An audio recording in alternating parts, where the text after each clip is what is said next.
Hi everybody and welcome. Today we're going to be talking about some more square roots, so I had to bring the picture back.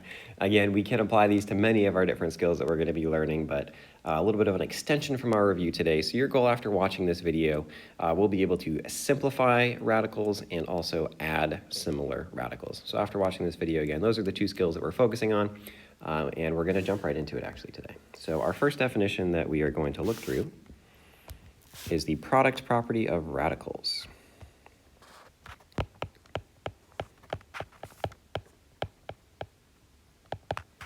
And this specifically tells us that the square root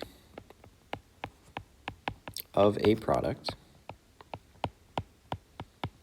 equals the square root of each factor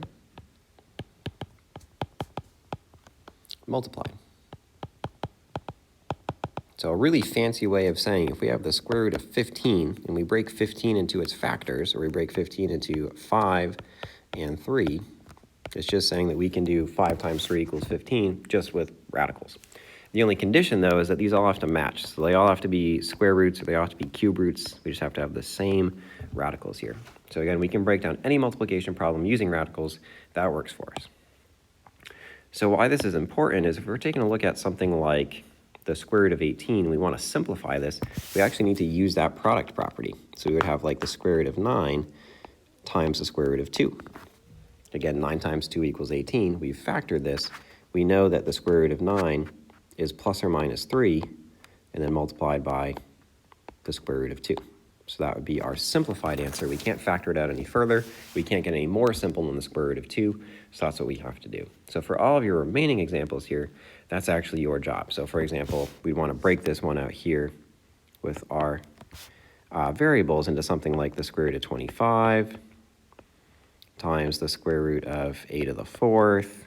And actually, I'm going to break this b to the 9th power into two different terms, the square root of b to the 8th times the square root of b to the 1st power.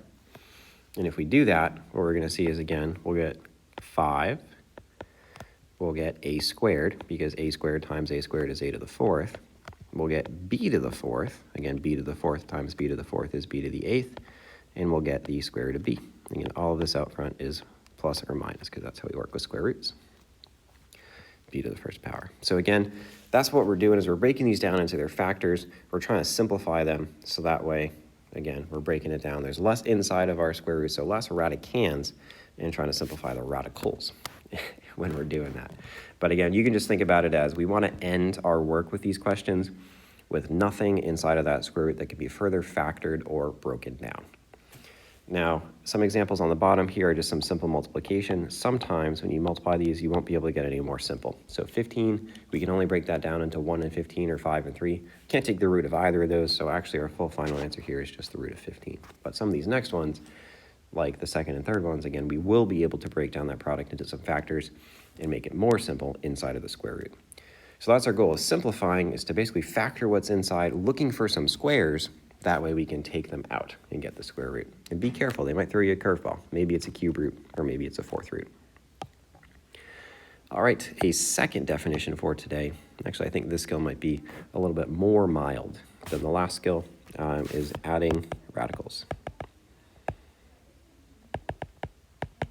This basically just says that we're allowed to, or we can add radicals if their radicands, or the number inside, match exactly.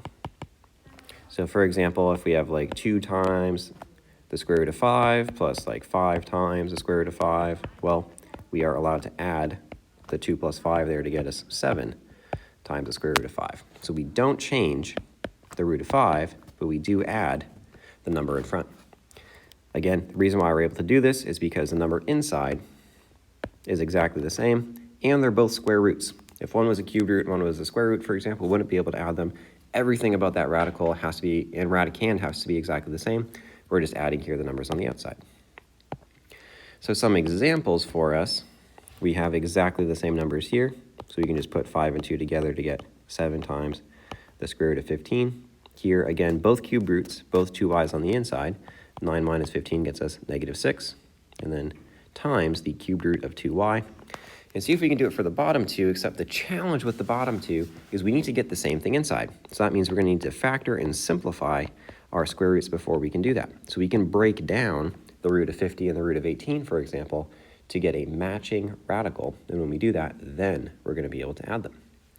So a bit of a shorter video here today, which means a little bit more time for practice with these skills. As always, if you have any questions or need any support, feel free to reach out with an email. And also save those questions for small group time. So we're going to have some small group time in class to go over these. We'll have some of that.